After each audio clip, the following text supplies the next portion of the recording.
Hello and welcome back to Stu Structures. We're here today to take another visit at the Rappahannock Rail Road Museum, so stay tuned.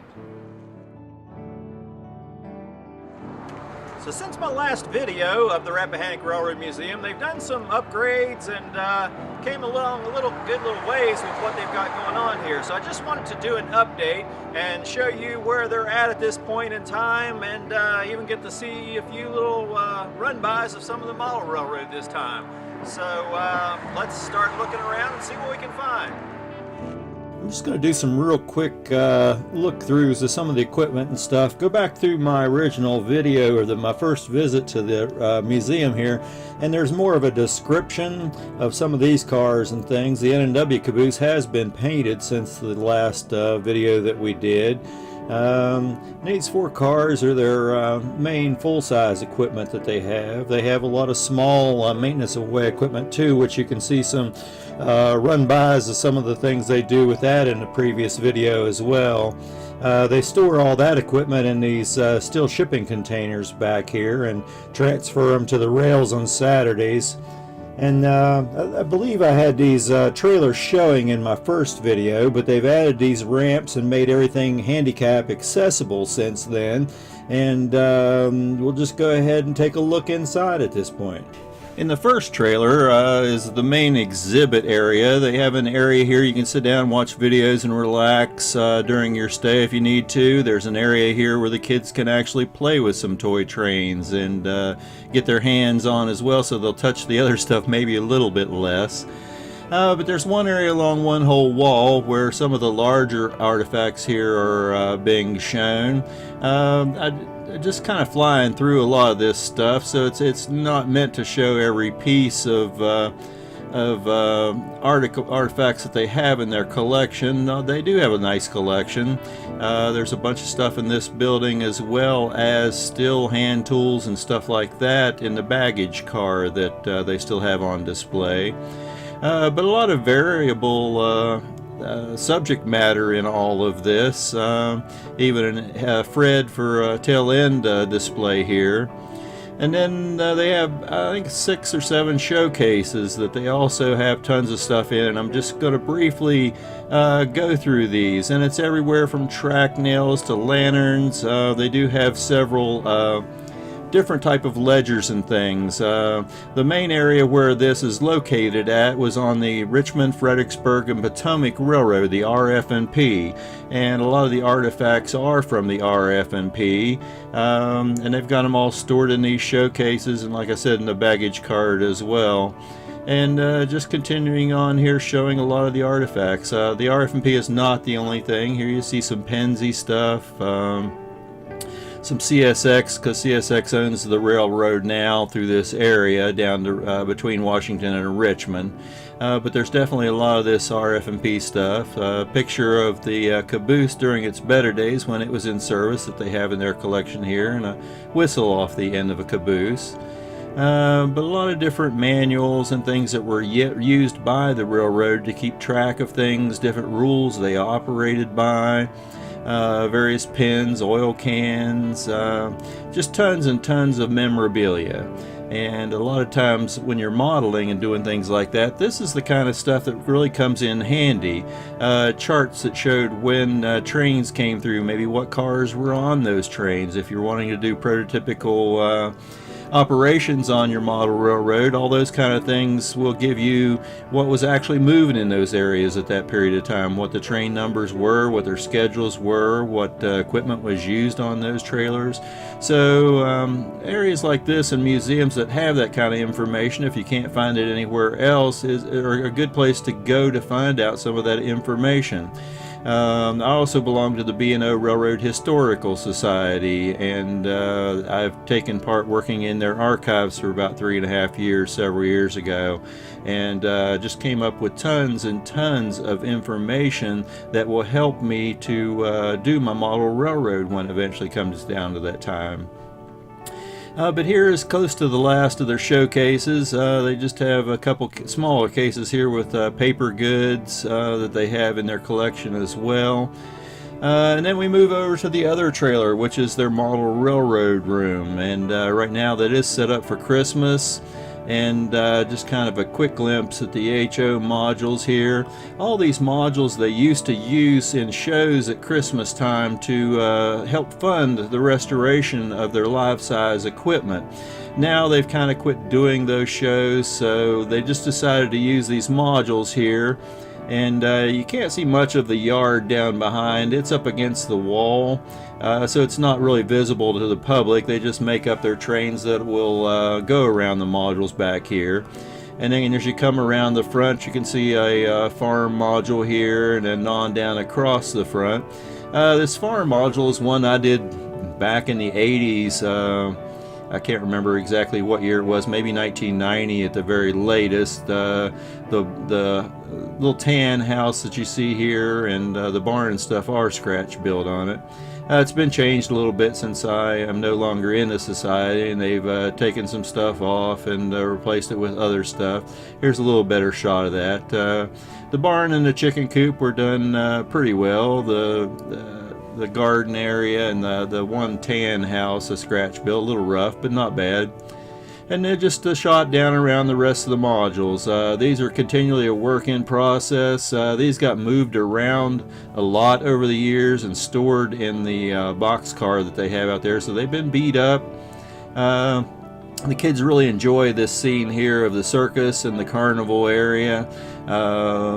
This was belonged to a member years ago that has passed, so this is being dedicated in his honor for dedicating them to the club when he left. And this mostly is set up right now for DC, although it can be ran as DCC or DC. But right now everything is just set up as a DC, and we just turn trains on and let them run around circles for the weekend. And there are a few shelves in this room too that give people a different perspective of the different scales of trains that are out there. And there's some things that are just antiques that we don't like to put on the shelves a lot.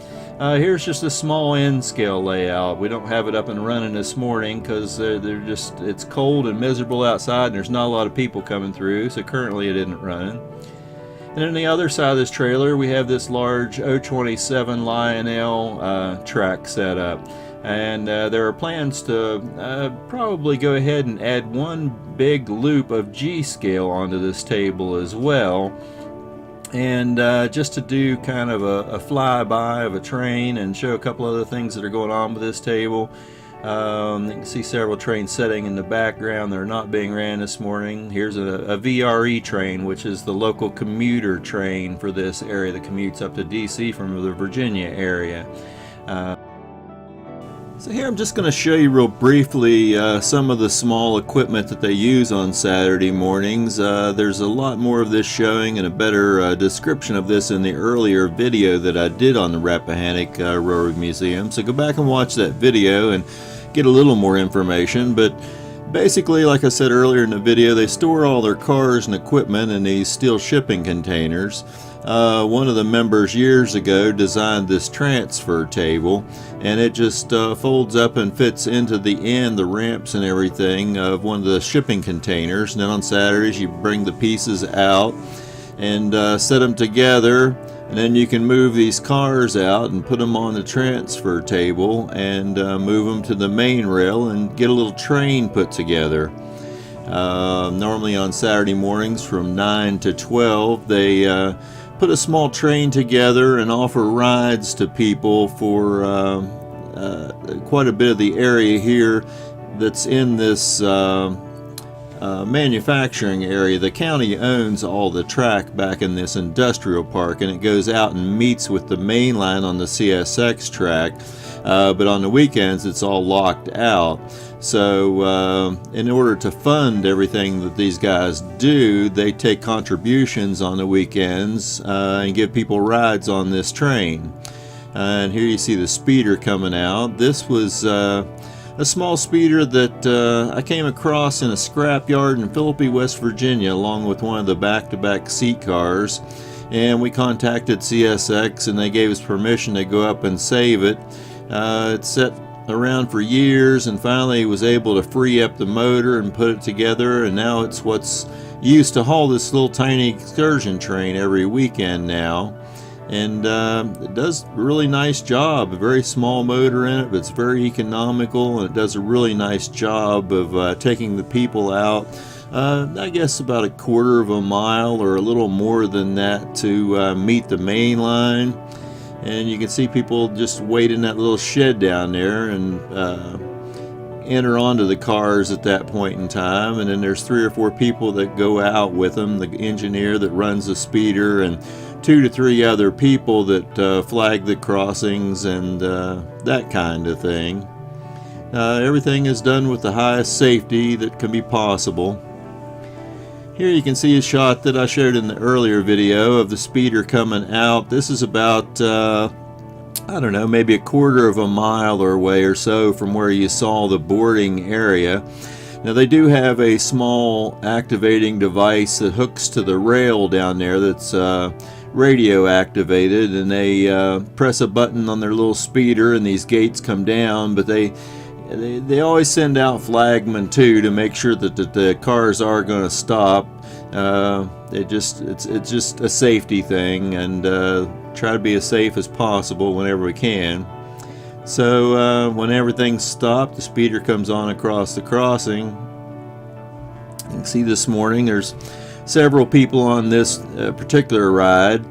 They get anywhere from maybe 50 to close to 100 people on some weekends, and there's certain functions that happen on special holidays in the industrial park too that bring crowds of people in the industrial park, and they get a lot of rides. But there's 3 or 4 rides each weekend, and you see this going on out to the main line, where they'll stop for just a little bit and give a little talk on the history and hopefully catch a train going by as they're sitting there watching the main line there for a little bit, and then they give you a ride back to your original starting point, and then they start all over again. Just going to put real quick up here their basic information. Here's the web address for their site. It is www.rrmuseum.org. And here's just a basic map of how to get to their site if you're in the Fredericksburg area.